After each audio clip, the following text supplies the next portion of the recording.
संत कहते हैं हम शास्त्र की बात करते हैं, संत शास्त्र की बात करते हैं, तो कौन सा शास्त्र है जिसकी बात करते हैं? शास्त्र भाई क्या है, किससे पढ़ें? बोले 108 उपनिषद हैं, 4 वेद हैं, और क्या कहते हैं 18 पुराण हैं, फिर स्मृतियाँ, फिर भरा पड़ा है सनातन भाग में। जीवन निकल जाएगा पढ़ते पढ़ते, लेकिन तुम्हारी जो दुखों की निवृत्ति चाहते हो वो नहीं हो पाएगी। तो फिर क्या करें ऐसे में? उत्तम शास्त्र कौन सा है जिसको एक को पढ़ने से ही हमारे सर्व दुखों की निवृत्ति हो जाए? ऐसा अंदर जिज्ञासा उत्पन्न होती है कि नहीं होती? एक पढ़ें और एक समझें। भाई एक है साधे सब सदे, और सब साधे सब जान। एक को अपने जान लिया तो सब कुछ जान लोगे। और जहां द्वयम द्वितीया भयम भवति, तो दो में ही भय है, तो फिर बहुतों को जानने से कितना भय उत्पन्न हो जाएगा।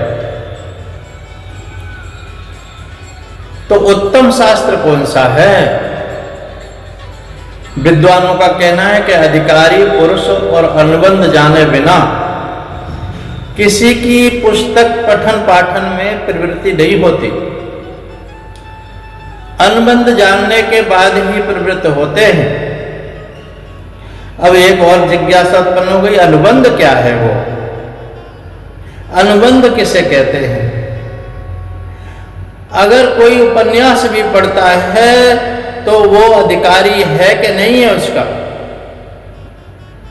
वो उसके मन की जो स्थिति है वो उत्पन्न करती है अधिकारीपना। तो शास्त्र वो है जिसमें आपकी अधिकारी हैं उस शास्त्र के नहीं है। और दूसरी बात है संबंध। संबंध किससे करता है वो शास्त्र? और चौथी बात है विषय क्या है इसके अंदर, विषय वस्तु क्या है? और तीसरा है प्रयोजन। 4 चीजों के बिना कोई भी शास्त्र पढ़ने में और समझने में प्रवृत्त नहीं होता। इन्हीं 4 चीजों को मिलाकर के कहते हैं अनुबंध।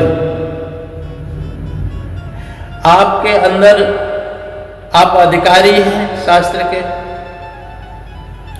भाई अधिकारीपना कैसे आएगा? जो एक शास्त्र पढ़ें, यानी वेदांत ही पढ़ें, वेदांत आत्मा की बात समझें, और सभी शास्त्र आत्मा को ही समझाने के लिए हैं, लेकिन नहीं समझ पा रहे तो क्या करेंगे? बोले पहले उपासना करो, उपासना करो, जप करो, कथाएं सुनो। अधिकारी बनने की जरूरत है, और अधिकारत तो आपके अंदर नहीं है तो वेदांत की बात समझ में कदापि नहीं आएगी। इसलिए कथाओं को सुनना, भगवान में के नाम को जपना, और इससे क्या होता है कि आप अधिकारी बनते हैं। अधिकारी बनने के बाद में आपका संबंध होता है परमात्मा से, और परमात्मा से संबंध होता है, योग होता है, और फिर आप शास्त्र में विषय ढूंढते हैं कि भाई इस शास्त्र में विषय क्या है? क्या कपोल कल्पित कहानियां ही हैं? और उन कहानियों का आशय क्या है? कहानियों से मिलता क्या है? जानने में क्या आता है? वो कहानियां किस किस की हैं और उनको परिणाम में मिला क्या? सभी कहानियां जो शास्त्रों की पुराणों की हैं सब परिणाम दिखाती हैं कि परमात्मा की प्राप्ति। फिर आपका विषय होता है परमात्मा की प्राप्ति। और फिर होता है प्रयोजन।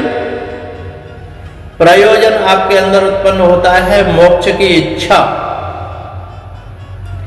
ये चार आपकी चीजें हैं। आप अधिकारी बन गए, संबंध हो गया, और विषय आपने जान लिया कि विषय इसमें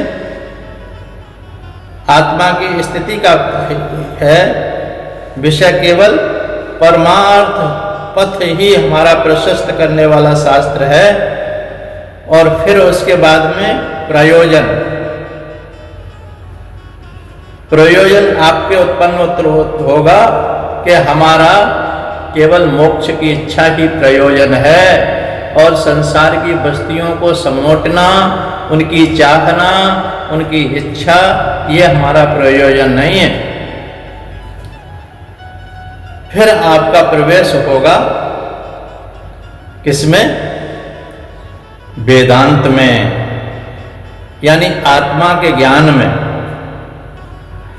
और आत्मा के ज्ञान में होगा तो फिर अधिकारी किसे कहते हैं, अधिकारी बनने की क्या प्रक्रिया है। और अधिकारी के बिना तो कोई काम ही नहीं चलता। अधिकारी, अगर आपके घर में ही 4 पुत्र हैं और आपकी संपत्ति का अधिकारत्व संभालने वाला, आपका दायित्व संभालने वाला उसके अंदर अधिकार नहीं है, तो उसको आप सौंपेंगे नहीं, अपना कारोबार नहीं सौंपेंगे, अपने घर की कुंजी चाबी नहीं सौंपेंगे। अधिकारी बनना बहुत जरूरी है। तो इस तरह से अधिकारी किसे कहते हैं, अधिकारी किसे कहते हैं, ये आगे के वीडियो में आप सुनेंगे। इतना ही कहकर के वाणी को विराम, और कथाएं सुनते रहिए, तब ये बातें समझ में आएंगी आपके।